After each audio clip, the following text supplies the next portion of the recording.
Welcome back to Unboxing Logistics. I'm your host, Lori Boyer from Easy Post. Look, I get a lot of questions around returns. Returns are a big deal. Returns are a huge challenge for retailers. And really, the returns issue has kind of been having some shifts with what consumers are expecting and just what's, retailers should do out there. So, in response to that, I have brought on an incredible asset for you today to learn a little bit more about really kind of the state of returns right now.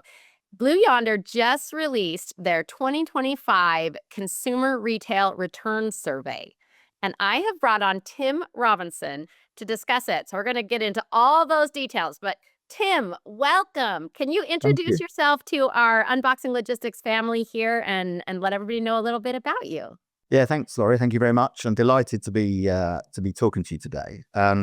So my name's Tim Robinson, and I work for Blue Yonder, the supply chain software and transformation business. The bit of the business that I look after and responsible for is all around e-commerce, multi-channel retail, omni-channel retail, so order management and returns. And you can imagine, from a supply chain perspective, only 5-6 years ago, returns weren't really a thing, weren't really spoken about at kind of enterprise supply chain level, but now are a very big part of our business, a big part of our relationships with customers, and our vision of the future, managing the returns process. I'm delighted to be able to talk to you about it today. Yeah, I'm really excited because returns really are something that's super challenging for all retailers out there. The costs are growing and growing and growing and growing.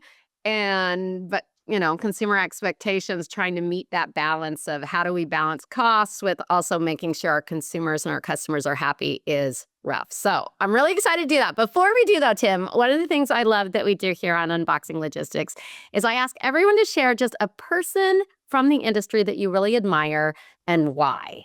I mean, in our industry, it's a real toughie, isn't it? Because there's been so much change in recent years. I often talk to people about how I've been in logistics, supply chain my entire working life in various businesses of various shapes and sizes. And it wasn't that long ago that, when you went to talk to the logistics professionals in a business, they were in a dusty office in the corner of a warehouse, somewhere on the edge of an industrial estate, but now, we're all, we have C-suite executives running supply and responsible for this. So it kind of highlights the degree of transformation. And, having described myself as a guy that kind of obsesses about omni-channel retail, e-commerce, returns, customer experience, you can't look much further than Amazon, really. Of course.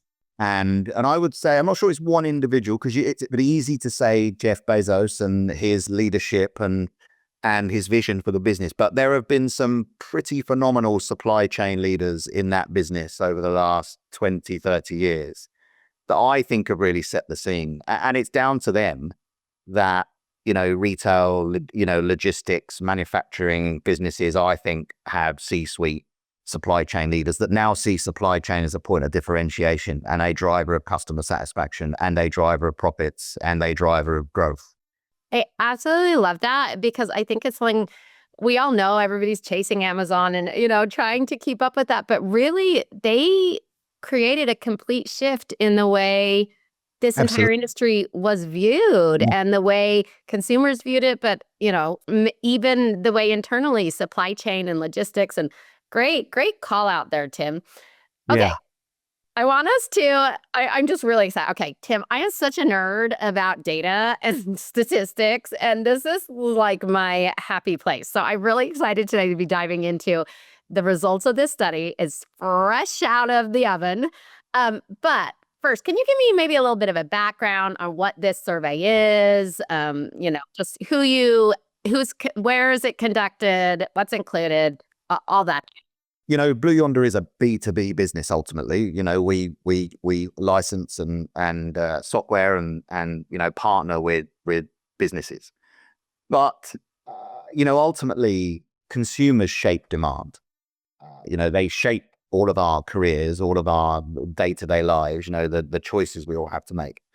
And no more, there's no better example of that than when you come to e-commerce, and modern shopping, put it that way.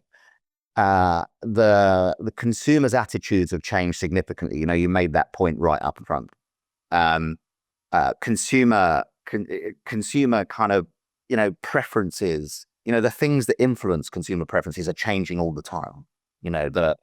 And I would also say that they're changing in what is already a kind of challenging industry, challenging market, to satisfy their basic needs. For some years, as retail and consumerism moved from very traditional models, brick and mortar retail models, to multi-channel, our customers, our partners were using things like free delivery, free returns, ease, convenience as a point of differentiation.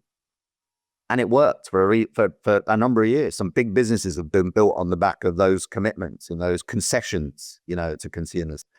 But for a long time, the kind of the impact on the supply chain, the implications to sort of transportation, warehousing, planning, sort of operationalizing those needs weren't really changing and weren't really being reflected. And so, I think businesses like Blue Yonder are a very good example. Those of us that are in supply chain, whilst we may not consider ourselves consumer businesses, we have to be consumed and obsessed by the consumer's attitude and their changing behaviors, because that's the light. Okay, I'm going to stop you right there, because that was a awesome statement. While we are not consumer businesses, we need to be consumed with the consumer experience. Yeah. Brilliant. That's so true. Love that, Tim. Our supply chains only exist because these people want to buy this stuff. And so if we aren't doing everything we can to predict what they might want to buy, when they might want to buy it, how they might want to buy it, from who they might want to buy it, and building supply chains to satisfy that, we have little hope, I suspect. Yes. But when you think, so this survey is an example. We actually survey consumers in other areas, but this is a very good example of where we have identified 6,000 consumers that profess to understand returns customer experiences, and the impact of policy, which I'm sure we're going to come on to later in this conversation. We've surveyed those consumers across the US, the big European markets, UK, France, Germany, but also in those parts of the world and geographies where e-com is a high share of wallet, like Australia and New Zealand, for example. So we've got a really good spread of respondents, right. Shopping in multiple different verticals and segments. It's not all fashion, There's retail beyond fashion. Is that what you're telling me, Tim? Yeah, apparently there is. Yeah. And so it's always been fascinating for me, as a supply chain professional, getting the real life views of consumers. And I spent a number of years building a supply chain software business that delivered consumer experiences that was visible at the checkout of online retailers, or visible in the returns pages. And I loved it for that very reason. I love that too. Okay, so this survey, it's full of all kinds of insights of what's going on today. 2025 has been a chaotic year, if nothing else. So what things jumped out to you, Tim? What are, let's say there are 2 or 3 or 4 findings. What were the things that kind of made you say, I see? So I would say the survey, the big thing that sort of jumped out for me was it reinforced some kind of headwinds that we've all seen in the press over the last 12 months. And so this point about consumers will abandon a relationship with a retailer if they believe that the returns policies are too strict. Yes. Or they're moving in the wrong direction. Yes. And that really came out strongly in the survey. That consumers are, of all demographics, are way more switched in now to policies. Like, what am I allowed to do? What's deemed reasonable in these circumstances. And if they believe a retailer is behaving unreasonably, they won't shop there. They'll move somewhere else. And, we've seen it, there's been some relatively high profile cases over the last few years, particularly in Europe, I'd say, where, fast fashion retailers have changed their returns policies. And it's literally been front page news. Thousands of consumers having their accounts suspended because of their propensity to return frequently. Yep. That's been front page news and, on national news shows. I mean, and that's how important it is now, but it's a big driver of risk for retailers. It's a huge one. And I have this stat here. It is a little bit shocking to me. 84%, your survey found 84% of consumers say they'll stop shopping at their favorite retailer if the returns policies tighten. Their favorite. I mean, that's massive. That's so huge. They'll stop shopping around, stop shopping at their favorite retailer. Their favorite retailer, they will abandon due to return policies. So do you feel like this is a growing trend? Is this similar to what we've been seeing in the past? No, I think it's growing. It's really growing because I think consumers are becoming more switched into this stuff, and maybe reinforced by some of the findings later on in the survey around more and more consumers, now having a return refused. We'll come back to that one because that's an interesting point. But, because I think consumers have started to see a tightening of policies, a hardening of the retailer's position, but also they're actually seeing it play out in their own relationships, and therefore it reinforces their sense of injustice. If you think, and in many cases, I made the point earlier on that the growth of e-commerce has really been driven by concessions on behalf of the retailer around things like free delivery, price. And, it's almost like consumers are saying, like, hang on, like you started it, like you got me here. Like you got me here because of these promises you made me.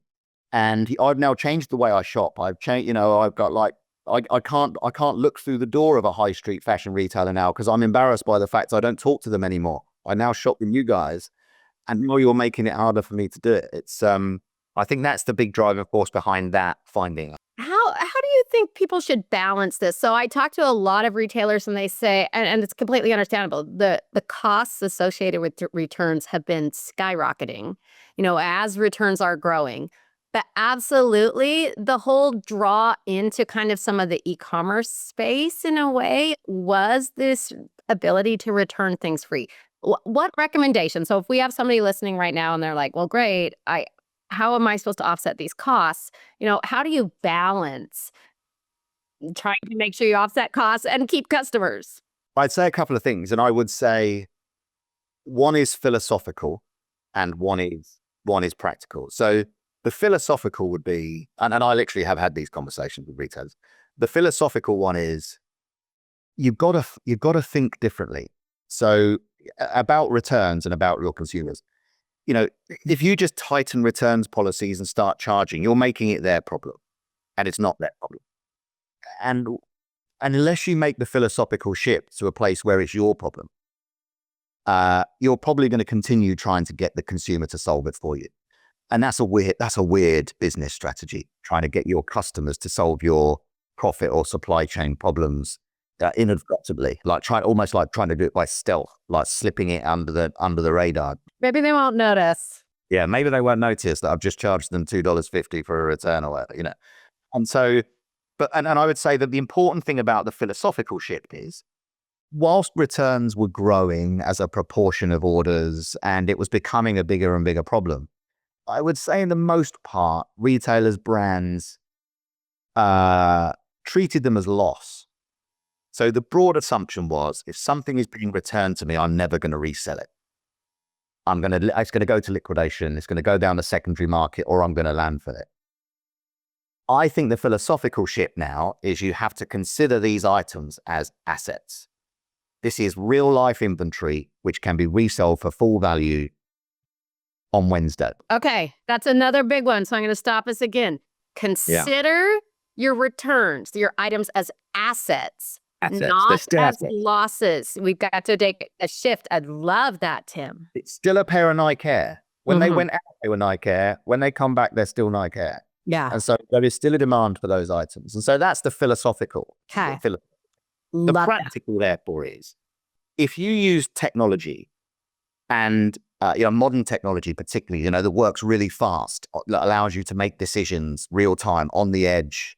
If you use technology to treat returning items in exactly the same way you would a brand new outbound item, i.e., you use technology to know where it is, what it is, when it's coming, to forecast what I might need to do with it to sell it, how then to fulfill it, to ship it, then actually you've got a very high likelihood that you'll be able to resell that item, if not for absolutely full price, for the vast majority of its natural its prior sale price. And just, we have a customer of ours that made a very killer point to my CTO actually a couple of years ago.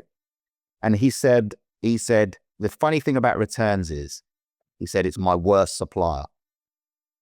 It's 40% of my orders come into my warehouse every day, and I don't know when they're coming. I don't know what they are. I don't know who's sending them, but I know I've got to sell them. So if you use technology which is readily available to put your customers into a digital journey, collect all the information you need to understand the state and condition of that item, and move that item back in the supply chain quickly, and effectively, and move it to a place where there is demand as quickly as you possibly can. Because that now, because technology tells retailers where there is demand and where they're likely to sell items or where they're likely to stock out. Use this inventory to manage those stock outs and to manage those peaks and troughs in demand. And you will start to see returns as assets rather than problem.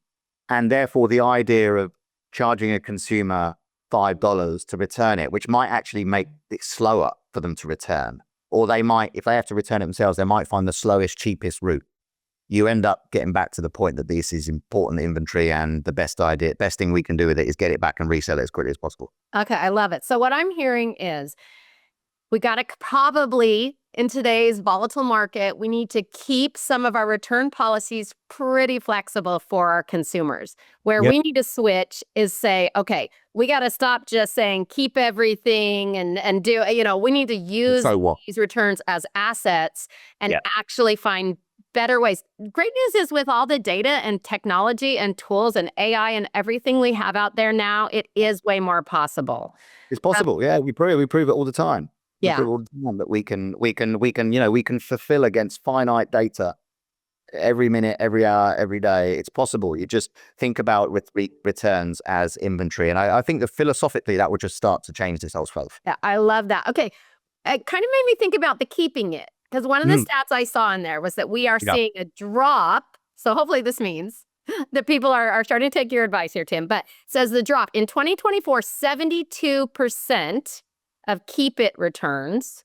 Yeah. That was the percent that had just, keep your item. And it's gone down to 60%.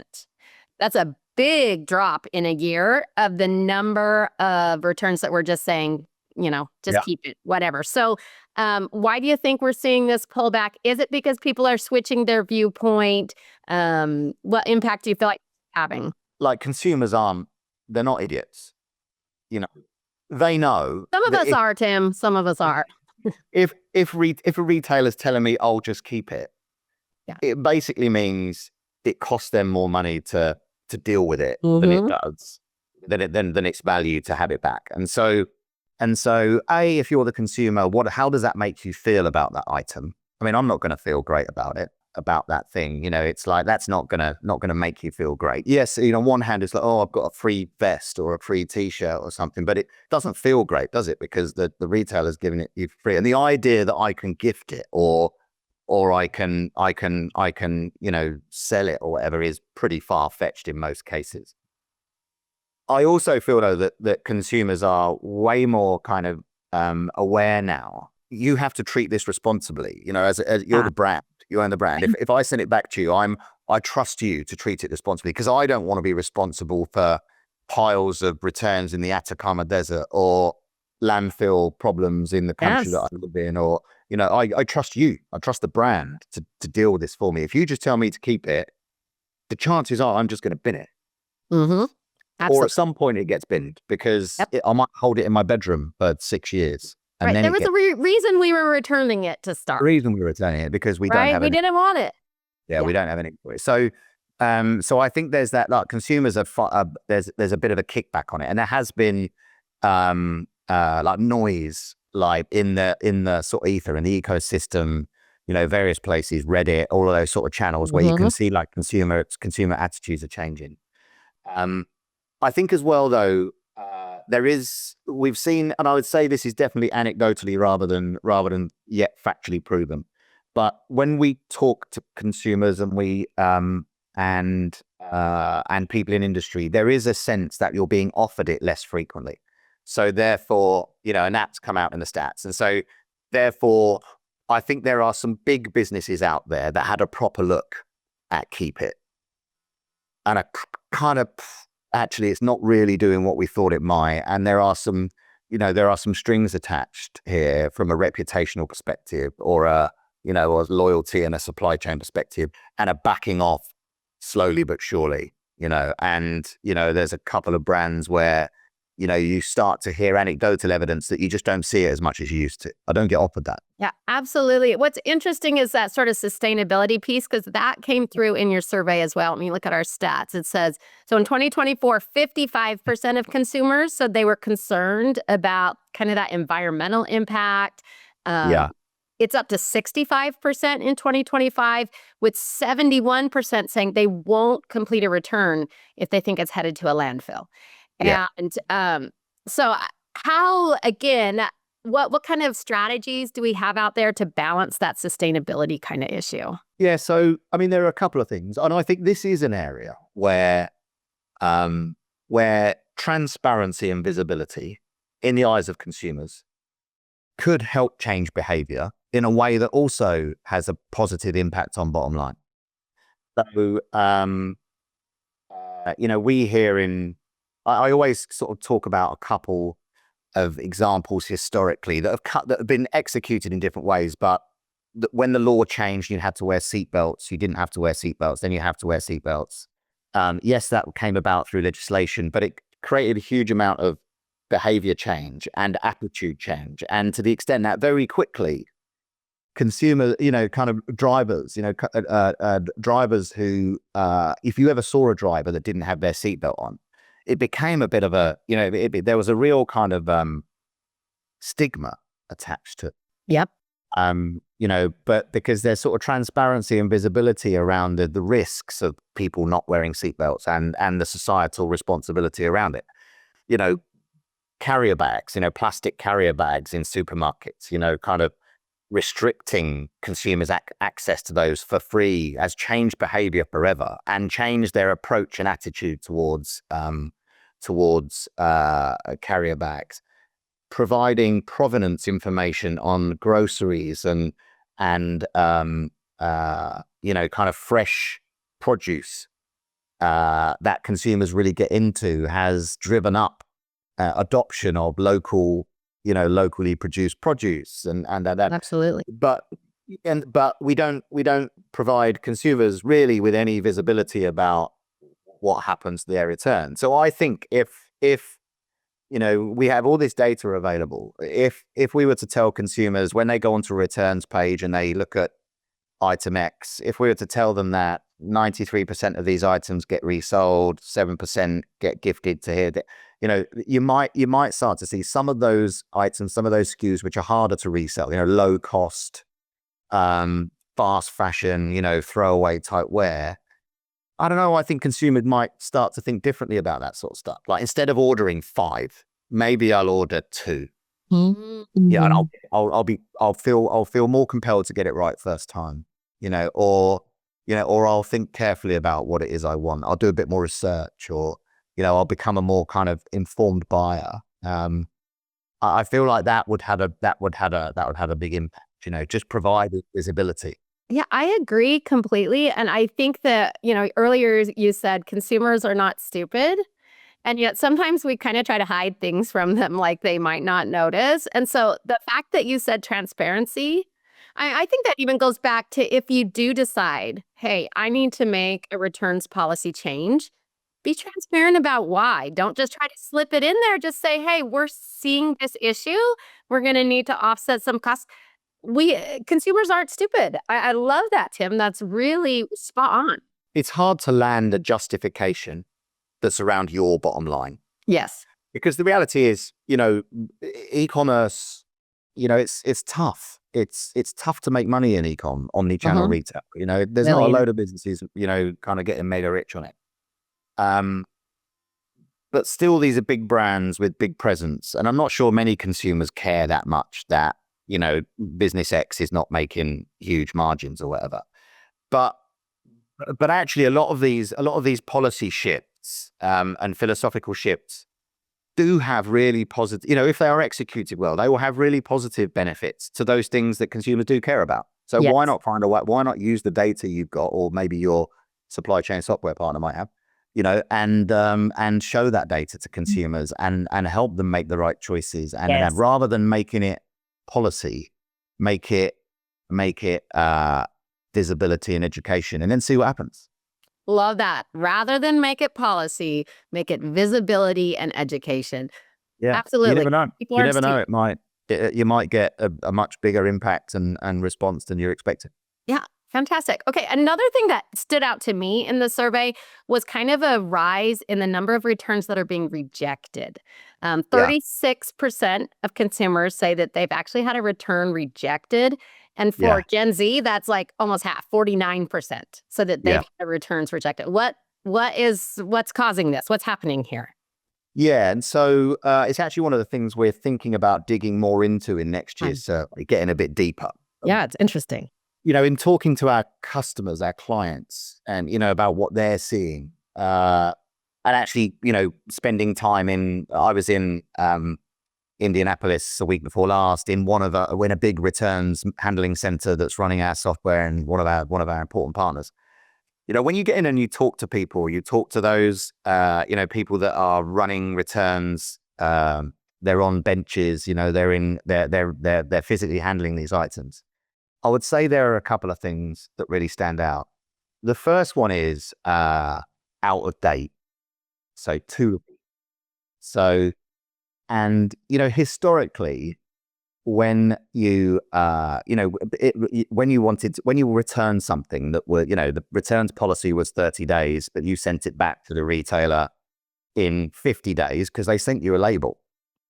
Like, what are they going to do with it? They get it back in 50 days time. They've given you a label. They've used the label, and I can't send it back to them because it's going to cost me $6 to send it back to the consumer. Say, oh no, you couldn't bring it. You couldn't send this back because it was late. So you're stuck with it, and you have to trigger the refund. Nowadays, such a high proportion of returns are generated through digital platforms. So you only get the label once you put your order number in and you go through the process. And of course, those platforms know whether you're in date or not, whether you're within policy or not within policy. And so you get rejected at the point at which you are starting the returns journey as a consumer because you're out of date. That is a bigger thing. There are more physical and digital controls on what you can return. The technology is helping. The growth of returns initiation platforms, and their deployment across big and small brands. You even think the small businesses, the growth of Shopify and the businesses that support Shopify in the return space. There's so many choices. You don't run a Shopify shop without a returns platform, and therefore you have those digital controls and constraints that mean you can't return something which is out of policy. So I think there's that. Technology is driving that number. But in Gen Z, I do think, we are starting to see the impact of wardrobing. Consumers wearing items and then keeping the labels in, but sending them back, after having them worn. And the technology in warehouse is improving now, so that you can tell whether something's been worn or not worn. And actually, in the modern world, it is quite difficult. It's quite difficult to hide the fact you've worn an item. It really is. It is. And it's not pleasant to think about, but the reality is there are people in warehouses and their profession is sussing this stuff out. Yeah. And it's a very important role, and it's one of those things that will change behavior. And I believe that there's been a real rise in wardrobing pre and post pandemic. I think we're going to see that tail off because these businesses now in fashion particularly are getting good at it. So is it okay to reject if it's out of policy, if we're not seeing a consumer pushback against these rejections, right? So does the consumer just accept it? I think it plays out in the stats earlier. If I'm a consumer and I've had a rejection, that might make me change my loyalty to brand X. And so, I would say in all of those cases, I'm pretty sure the consumer is being rejected because they're trying to initiate return on day 35 rather than day 30. Yes. The reality, though, is even though it's day 35, retailer X may well still have demand for that item. Mm-hmm. Yeah, absolutely. So if they use the technology effectively, you could satisfy the customer, you could delight them, look, Laurie, this is out of date, but we're going to take it next time, 30 days for the thing. And you can still sell it at full price because you've got demand, unsatisfied demand, and that product is still selling at good rates just by treating these things as assets and inventory. You'll do an inventory lookup. How do I need this item? Where do I need it? Can I get it from Laurie to the location? Yes, I can. Take the return. The problem with them is there is a divorce between the returns initiation process and that fulfillment decision. And what we're trying to do is bring those two things together. Yeah, I really, really like that idea of making it an experience that delights your consumers. Yeah. Why not delight the customer if you can? So smart, because then you're actually solidifying that loyalty a little bit more. And, you really needed, if you can treat it as an asset, then you can still make your money, but also have a great consumer experience. So that's perfect. I love that. Double value. Absolutely. So, Tim, we're headed into the big peak season, right? Yeah. We're coming up on the holidays. Everybody's gearing up for our Super Bowl of the year. What are some of the top things that you would suggest? Obviously, returns peak season is a little bit right after all of the holidays. Are there things people should be doing? Should they be tweaking their policy? Should they be getting clearer information? What suggestions do you have that people could do right now to make that returns experience way better for the upcoming holiday season? Yeah, so I definitely feel like this is not a time to tighten your policy. Okay. So your CFO may think so because they will always think so. Yeah, they will be worried about, gifting and sales, kind of those big sales events that now kind of anchor our industry, both supply chain and sort of retail. But I think this is not a time to restrict your policies and make it harder for people to shop, because ultimately we all survive and grow and thrive if consumers still feel compelled to shop at this time of year. Yeah, absolutely. And so that's the first thing. I would say that make that philosophical shift I've mentioned a few times as quickly as possible, i.e. at this time, more than any other time of the year, have real concrete cast iron plans for what you would do with returning SKUs under particular SKU groups. So it may well be that because of the nature of this time of year, you might be looking to exit, out of season or closing season items. You might be looking to change your mix of products going into 2026. That's fine. But if you can designate the channel, the re-commerce channel through which you're going to get maximum value, let's encourage consumers to shop. Let's give them, make it easy for them to return. But let's know now, let's understand now what we're going to do with those SKUs, and let's put them through those channels as quickly as possible. Let's not let them pile up in a corner of a warehouse to be dealt with in March. Yes. When we don't, and in a really disorganized fashion. Let's start to think, let's create some rules and some logic now. And if we have re-commerce channels like liquidators, reselling platforms, all those things, let's get into our conversations with those resellers right now about what is valuable to them, what they think they would like in March. And let's orchestrate those SKUs and those items and those products in those directions straight away. Let's make it mechanistic. Let's automate it and make sure that happens, because one of the biggest challenge of return season is actually spring. Yes. It's how you then get through all of those items effectively. And I would say, you think about this year, uh, I'd learn everything you possibly can, because it's probably too late to make any major operational, organizational changes now that's going to have a huge impact on return season 2026. But you could learn an awful lot about return season 2027, and you can spend 26 putting it right. So trying to collect as much data and information as you can about returns, who's returning, why they're returning in peak, how much of these returns are driven by sales and gifting versus just standard behavior, and then put that to work.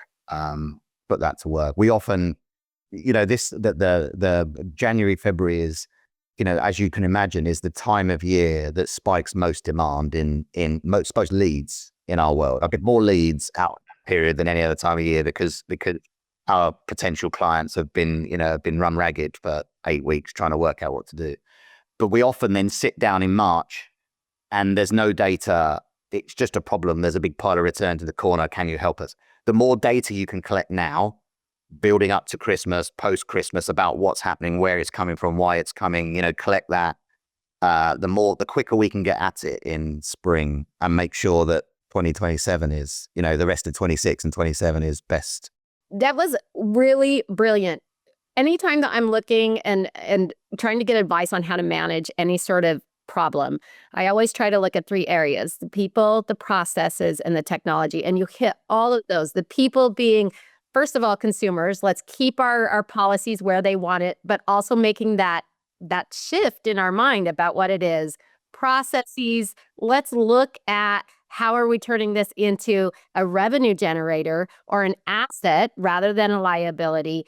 And then the technology, data. Are you gathering the data? What tools do you need to make sure that you're able to do, number 2, the process? And so that was really, really good, Tim. I appreciate that. Everyone out there who's listening, really great advice. Understand, consumers are not in a place for 2025 where they are really, they're already tight. I mean, honestly, that's what the data is showing, is that they're a little bit nervous about spending right now. Now is the time to be tightening your policies. And you've got to, all the dimes also matter to the companies, to you too. So make sure you're using those as assets. Great advice there, Tim. Fantastic. Okay, so we're about out of time, but if you were going to put on your magic hat that can predict the future, any trends you see, Tim, going into 2026 that we can keep an eye out for? Yeah, so I think, we've seen real kind of growth and momentum in re-commerce, but I would say that, like, public, over growth in reselling. So Vinted, Depop, businesses like that, Europe, this has become a real big thing, consumers reselling items. So, maybe if I'm not gonna return it, I'm gonna try and resell it, and that's gonna be my channel of value. And I think that will continue to grow. But I would say the big trend now in business is like really organized re-commerce channels at scale. So I think the day of the liquidator, being, maybe a secondary market, cents in the dollar type trader, I think that's changing. I think liquidators, resellers are going to become a big part of solving retail's problems in the future through really well diagnosed, well researched, channels for future value for these items, whether they're geographic channels or different services and industries. And I think we will see real sort of growth for some of those businesses, like B-Stock and FredUp and those sort of businesses that offer really good, effective secondary lives to previously sold stock. And I think we as a supply chain are going to have to think about how we can make it easy for them to grow. Rather than being niche, I think they're going to have to play a bigger role. Be an actual part of a full-fledged member of the supply chain. Okay, well, I'll have to have you come back in a year or so, and we'll see how these predictions lined up. Okay, Tim, one thing I don't like is when people listen to a podcast or something like this, and then it's like, oh, good ideas, and then go about their life. Let's give them one task. What is something that you want them to do this week to, as an action item, as if we just had an action item meeting? What are you going to give them to do? And I'll give them something too. Do you know what I would do? I would spend 15 minutes with a blank sheet of paper, and I would think about, in my organization, who touches returns? Who does it matter to? Love Because I that. think you would come up with CFO, store ops, and I'm thinking retail here particularly, store ops, warehouse management, transport management, procurement, merchandising. What that then gives you is your team, because you can't solve this alone. And so if you're interested in this space, or you've been given a task, that's why you're watching this podcast, because you've seen it might be about returns. I'd spend 10, 15 minutes thinking about who's the team. And then how do I gather that team to think about this more holistically, rather than it being a customer experience thing or a supply chain thing or a warehouse thing. Be that person in your organization that turns it into a brand value thing. I love that. So put it on your calendar, people. Schedule that time, 15 minutes right now. You can find it. Create a task force that is going to be your returns task force. Fantastic advice. I'm not even going to follow that up. That was just perfect. So thank you again, Tim, for being here. This was really fun. No, I really appreciate it. It's been great. And hopefully we'll do it again one day. Thank you. Yes, for sure. And we'll see you all next time. Bye-bye.